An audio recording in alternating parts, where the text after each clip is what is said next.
Hi hello ನಮಸ್ತೆ, ನಾನು ರಾಜು ಅಷ್ಟೇ. ನೀವು ನೋಡ್ತಿದ್ದೀರಾ centre point Kannada YouTube channel. ಇವತ್ತು ಕಲರ್ಸ್ ಕನ್ನಡ ವಾಹಿನಿಯವರು ಒಂದು ಪ್ರೆಸ್ ಮೀಟನ್ನು ಆಯೋಜನೆ ಮಾಡಿದ್ರು. ಅದೇನೆಂದರೆ, ಅಧಿಕೃತವಾಗಿ ಬಿಗ್ ಬಾಸ್ ಸೀಸನ್ 12 ಸ್ಟಾರ್ಟ್ ಆಗುತ್ತೆ. ಕೆಲವೇ ತಿಂಗಳುಗಳು ಸ್ಟಾರ್ಟ್ ಆಗುತ್ತೆ. ಜೊತೆಗೆ ಒಂದು ಬಿಗ್ ಅನೌನ್ಸ್ಮೆಂಟ್ ಮಾಡಿದ್ದು. ಅದೇನೆಂದರೆ, ಬಿಗ್ ಬಾಸ್ ಸೀಸನ್ 12 ಕೂಡ ಕಿಚ್ಚ ಸುದೀಪ್ ಅವರು ಹೋಸ್ಟ್ ಮಾಡ್ತಾರೆ ಅಥವಾ ನಿರೂಪಣೆ ಮಾಡ್ತಾರೆ ಅಂತ ಒಂದು ದೊಡ್ಡ ಘೋಷಣೆಯನ್ನು ಮಾಡಿದರು. ಹಾಗಾದರೆ ಈ ಹಿಂದೆ ಬಿಗ್ ಬಾಸ್ನಿಂದ ದೂರ ಸರಿದಂಥ, ಬಿಗ್ ಬಾಸ್ಗೆ ಗುಡ್ ಬೈ ಹೇಳಿದಂಥ, ಬಿಗ್ ಬಾಸ್ 11ರಲ್ಲಿ ತಮ್ಮ ಕೊನೆಯ ಸೀಸನ್ ಅಂತ ಹೇಳಿಕೆ ಕೊಟ್ಟಂಥ ಸುದೀಪ್ ಅವರು ಯಾಕೆ ಮತ್ತೆ ಬಿಗ್ ಬಾಸ್ 12ನ ಹೋಸ್ಟ್ ಮಾಡುವಂಥ ಅಥವಾ ನಿರೂಪಣೆ ಮಾಡುವಂಥ ಕಾರ್ಯಕ್ಕೆ ಮುಂದಾದರೂ, ಒಪ್ಕೊಂಡ್ರು.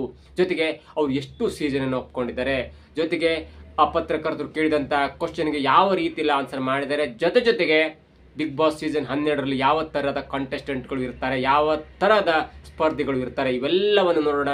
ಅದಕ್ಕಿಂತ ಮೊದಲು ಇಲ್ಲಿ ತನಕ ನಮ್ಮ ಚಾನಲ್ನ ಸಬ್ಸ್ಕ್ರೈಬ್ ಮಾಡಿಲ್ಲ ಅಂದರೆ ಈಗಲೇ ಸಬ್ಸ್ಕ್ರೈಬ್ ಮಾಡಿ. ಜೊತೆಗೆ ಕಾಮೆಂಟ್ಗಳ ಮುಖಾಂತರ ತಮ್ಮ ಅಭಿಪ್ರಾಯವನ್ನು ತಿಳಿಸಬಹುದು. ಎಸ್ ವೀಕ್ಷಕರೇ, ನಾನು ಇಲ್ಲಿ ಒಂದು ಮಾತಾಡ್ತೇನೆ.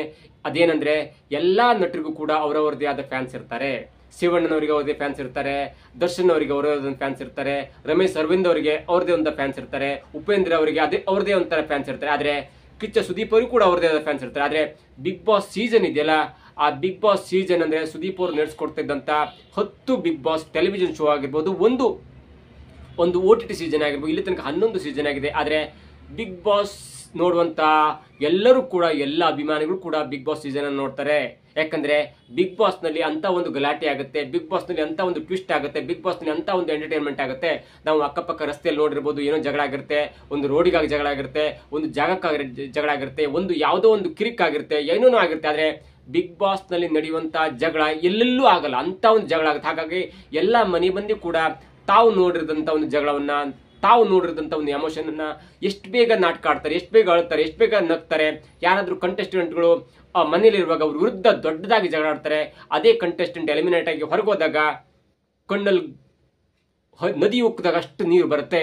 ಇವೆಲ್ಲವನ್ನು ಕೂಡ ನಾಟಕವೋ ಅಥವಾ ಅಸಲಿಯೋ ಅಥವಾ ನಕಲು ಎಲ್ಲವೂ ಕೂಡ ಜನರಲ್ಲಿ ಕನ್ಫ್ಯೂಷನ್ ಕ್ರಿಯೇಟ್ ಮಾಡಿದೆ. ಹಾಗಾಗಿ ಜನರು ಮನೆ ಬಂದಿಯೆಲ್ಲ ಕೂತ್ಕೊಂಡು ಬಿಗ್ ಬಾಸ್ ಅನ್ನು ನೋಡ್ತಾರೆ.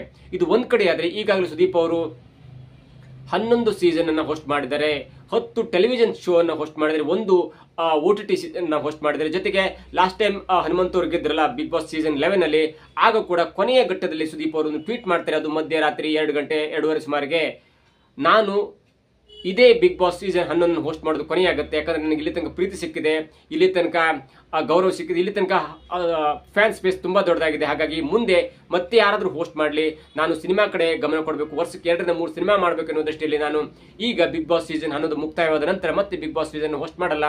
ನಿಮ್ಮೆಲ್ಲರ ಪ್ರೀತಿಗೆ ನಾನು ಚಿರಋಣಿ ಅನ್ನುವಂಥ ಒಂದು ಮಾತನ್ನು ಕೂಡ ಆಡಿದ್ರು.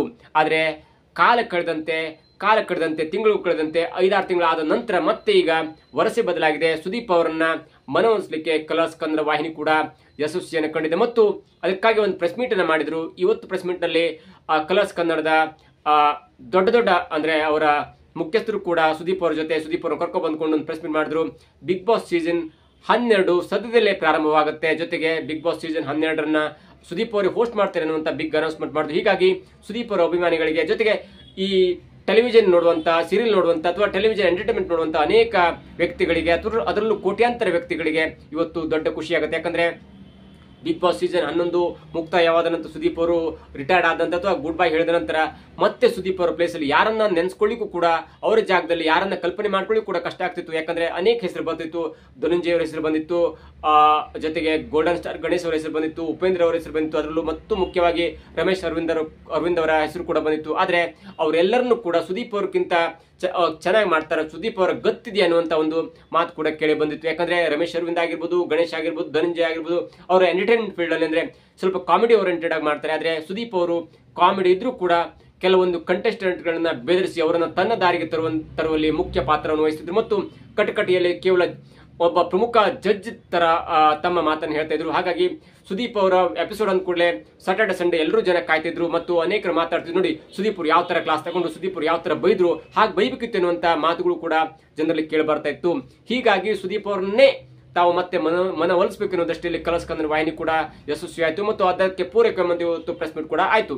ಜೊತೆಗೆ ಸುದೀಪ್ ಅವರು ಆಡಿದ ಮಾತು ಕೆಲವನ್ನ ನಾವು ಈಗ ಗಮನ ಹರಿಸಲೇಬೇಕಾಗುತ್ತೆ. ಯಾಕಂದ್ರೆ ಸುದೀಪ್ ಅವರು ಹೇಳ್ತಾರೆ, ಇಲ್ಲ ನಾನು ಸಿನಿಮಾ ಮಾಡಬೇಕಿತ್ತು, ಆದರೆ ನಾನು ಯಾಕೆ ಕನ್ವಿನ್ಸ್ ಆದೆ ಅನ್ನೋದು ನನಗೆ ಗೊತ್ತಾಗ್ತಿಲ್ಲ. ಆದ್ರೂ ಕೂಡ ನೀವು ನನ್ನ ಮೇಲೆ ಇಟ್ಟಿರುವ ಪ್ರೀತಿ ಆಗಿರ್ಬೋದು, ನೀವು ಇಟ್ಟಿರುವಂಥ ಗೌರವಕ್ಕಾಗಿ ನಾನು ಮತ್ತೆ ಬಿಗ್ ಬಾಸ್ ಸೀಸನ್ ಹೋಸ್ಟ್ ಮಾಡ್ತೇನೆ. ಅದರಲ್ಲೂ ಒಂದು ಸೀಸನ್ ಅಲ್ಲ, ನಾನು ಈಗಾಗಲೇ 12, 13, 14, 15 ಅಂದರೆ 4 ಸೀಸನ್ ನಾನು ಹೋಸ್ಟ್ ಮಾಡ್ತೇನೆ ಅನ್ನುವಂಥ ಬಿಗ್ ಅನೌನ್ಸ್ಮೆಂಟ್ ಅನ್ನು ಕೊಟ್ಟರು. ಹಾಗಾಗಿ ಈ ಸೋಷಿಯಲ್ ಮೀಡಿಯಾದಲ್ಲಿ ಹರಿದಾಡುವಂಥ ಈ ಸಲ ಕೊನೆಯಾಗುತ್ತೆ, ಅರ್ಧದಲ್ಲಿ ಬಿಟ್ಟು ಹೋಗ್ತಾರೆ ಅಥವಾ ಈ ಸೀಸನ್ ನಂತರ ಮತ್ತೊಬ್ಬರು ಬರ್ತಾರೆ ಅನ್ನುವಂಥ ಊಹಾಪೋಹಗಳಿಗೆ 4 ವರ್ಷ ಸದ್ಯಕ್ಕೆ ತೆರೆ ಎಳೆದು ಬಿಟ್ಟಿದ್ದಾರೆ. ಹಾಗಾಗಿ ನಿನ್ನ ಮುಂದೆ 4 ವರ್ಷ ಸುದೀಪ್ ಅವರು ಹೋಸ್ಟ್ ಮಾಡ್ತಾರೆ. ಸುದೀಪ್ ಅವರೇ ಕಾರ್ಯಕ್ರಮವನ್ನು ನಡೆಸ್ಕೊಳ್ತಾರೆ. ಜೊತೆಗೆ ಸುದೀಪ್ ಅವರು ಮತ್ತೊಂದು 3-4 ವಿಷಯಗಳನ್ನು ಹೇಳಿದ್ದಾರೆ. ಯಾಕಂದ್ರೆ ನಾನು ಸಿನಿಮಾಕ್ಕೆ ಹೋಗ್ಬೇಕಿತ್ತು, ಆದರೆ ನನ್ನನ್ನು ಮನವೊಲಿಸಲಿಕ್ಕೆ ಕಲರ್ಸ್ ಕನ್ನಡ ವಾಹಿನಿ ಅತ್ಯಂತ ಯಶಸ್ವಿಯಾಗಿ ನನಗೆ ಕ್ಲಾರಿಫೈ ಮಾಡ್ತು. ಹಾಗಾಗಿ ನಾನು ಅದನ್ನು ಒಪ್ಕೊಂಡೆ. ಜೊತೆಗೆ ನೀವು ಕೊಟ್ಟಂತ ಪ್ರೀತಿ ಇರ್ಬೋದು, ನೀವು ಆಡಿದಂಥ ಮಾತಿರ್ಬೋದು, ನೀವು ಸೋಷಿಯಲ್ ಮೀಡಿಯಾದಲ್ಲಿ ಅಥವಾ ಟಿವಿ ಮಾಧ್ಯಮದಲ್ಲಿ ಆಡಿದಂಥ ಮಾತಿರ್ಬೋದು. ಯಾಕಂದ್ರೆ ನನ್ನ ಪ್ಲೇಸಲ್ಲಿ ಮತ್ತೊಬ್ಬರನ್ನ ಕಲ್ಪನೆ ಮಾಡ್ಕೊಳ್ಳಿ ಕಷ್ಟ ಆಗುತ್ತೆ ಅನ್ನುವಂಥ ಮಾತಿದೆ, ಅದು ನನಗೆ ಪ್ರೇರೇಪಣೆ ಆಯಿತು ಎನ್ನುವಂಥ ಮಾತನ್ನ ಹೇಳಿದ್ರು. ಜೊತೆಗೆ ಕಂಟೆಸ್ಟೆಂಟ್ಗಳು ಯಾವ ಥರ ಇರ್ತಾರೆ ಎನ್ನುವಂಥ ಮಾತಿಗೂ ಕೂಡ ಸುದೀಪ್ ಅವರು ಕ್ಲಾರಿಫಿಕೇಶನ್ ಕೊಟ್ಟರು. ಈ ಸಲ ಕಾಂಟ್ರವರ್ಸಿ ಇರುವಂಥ ಯಾವುದೇ ಕಂಟೆಸ್ಟೆಂಟ್ಗಳು ನಮ್ಮ ಲಿಸ್ಟ್ನಲ್ಲಿ ಇರೋದಿಲ್ಲ. ಹಾಗಾಗಿ ನಮ್ಮ ಸೆಲೆಕ್ಷನ್ ಕಮಿಟಿ ಕೂಡ ಒಂದು ಸೂಕ್ತವಾದ ತೀರ್ಮಾನ ಮಾಡಿ ಆ ಅಳೆದು ತೂಗಿ ಲೆಕ್ಕ ಮಾಡಿ ಅವರನ್ನ ಸೆಲೆಕ್ಟ್ ಮಾಡುವಂತ ಒಂದು ಕಾರ್ಯಕ್ಕೆ ಮುಂದಾಗಿದೆ. ನಮ್ಮ ಈ ಸಲದ ಕಂಟೆಸ್ಟೆಂಟ್ ಸ್ಪರ್ಧಿಗಳ ಪೈಕಿ 2 ತರ ಇರ್ತಾರೆ. ಒಂದು ಬುದ್ಧಿವಂತರು ಇರ್ತಾರೆ, ಮತ್ತೊಂದು ಅತಿ ಬುದ್ಧಿವಂತರು ಇರ್ತಾರೆ ಎನ್ನುವಂತ ಕ್ಯಾಟಗರಿಯನ್ನು ಮಾಡಿದ್ವಿ. ಹಾಗಾಗಿ ಈ ಸಲ ಯಾವುದೇ ಒಂದು ಕಾಂಟ್ರವರ್ಸಿ ವ್ಯಕ್ತಿಗಳಿಗೆ ನಾವು ಮಣೆ ಹಾಕಲ್ಲ ಎನ್ನುವಂತ ಮಾತನ್ನು ಹೇಳ್ತಾ ನೋಡಿ, ನಮಗೆ ಹೊರಗಡೆ ಅವರು ಕಾಂಟ್ರವರ್ಸಿ ಮಾಡಲ್ಲ, ಕಾಂಟ್ರವರ್ಸಿ ಮಾತಾಡಲ್ಲ, ಕಿತ್ತಾಡಲ್ಲ ಎನ್ನುವಂತ ಅಭಿಪ್ರಾಯದ ನಾವು ಒಳಗಡೆ ಕರ್ಕೊ ಬರ್ತೀವಿ. ಆದ್ರೆ ಒಳಗಡೆ ಹೋದ ನಂತರ ಅವರ ವರಸೆ ಬದಲಾಗುತ್ತೆ.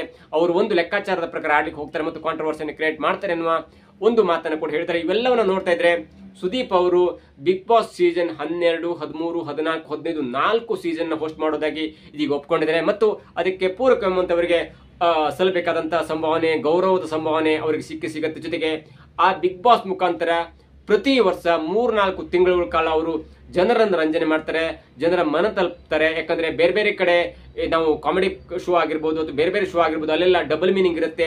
ಜನರನ್ನ ಹೇಗಾದ್ರೂ ಮಾಡಿ ತಲುಪಬೇಕು ಎನ್ನುವ ದೃಷ್ಟಿಯಲ್ಲಿ ಅವ್ರು ಯಾವ ತರ ಮಾತಾಡ್ತಾರೆ, ಯಾವ ತರ ಬಟ್ಟೆ ಹಾಕ್ತಾರೆ, ಏನೇನು ಮಾಡ್ತಾರೆ. ಆದ್ರೆ ಬಿಗ್ ಬಾಸ್ ಸೀಸನ್ ಸುದೀಪ್ ಅವರು ಅಚ್ಚುಕಟ್ಟಿನ ನಿಯಮದಂತೆ ತನ್ನ ಸಂಪ್ರದಾಯದ ಉಡುಗೆ ಮುಖಾಂತರ ಜನರನ್ನ ಮನರಂಜನೆ ಮಾಡ್ತಾರೆ ಮತ್ತು ಜನರಿಗೆ ಒಳ್ಳೆಯ ಎಂಟರ್ಟೈನ್ಮೆಂಟ್ ಅನ್ನು ಕೊಡ್ತಾರೆ. ಆದ್ರೆ ಕಾಂಟ್ರವರ್ಸಿ ಇದ್ದೇ ಇರುತ್ತೆ ಅನ್ನೋದಕ್ಕಿಂತ ಸುದೀಪ್ ಅವರ ಕಾಂಟ್ರವರ್ಸಿಗಳನ್ನ ಬ್ಯಾಲೆನ್ಸ್ ಮಾಡೋ ರೀತಿ ಇದೆಯಲ್ಲ, ಅದು ಜನರಿಗೆ ಮೆಚ್ಚುಗೆ ಆಗುತ್ತೆ.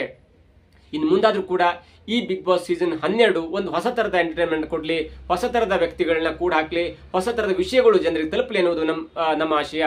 ಇದಾಗಿತ್ತು ಇವತ್ತಿನ ವಿಶೇಷ. ನೋಡ್ತಾ ಇರಿ centre point Kannada YouTube channel.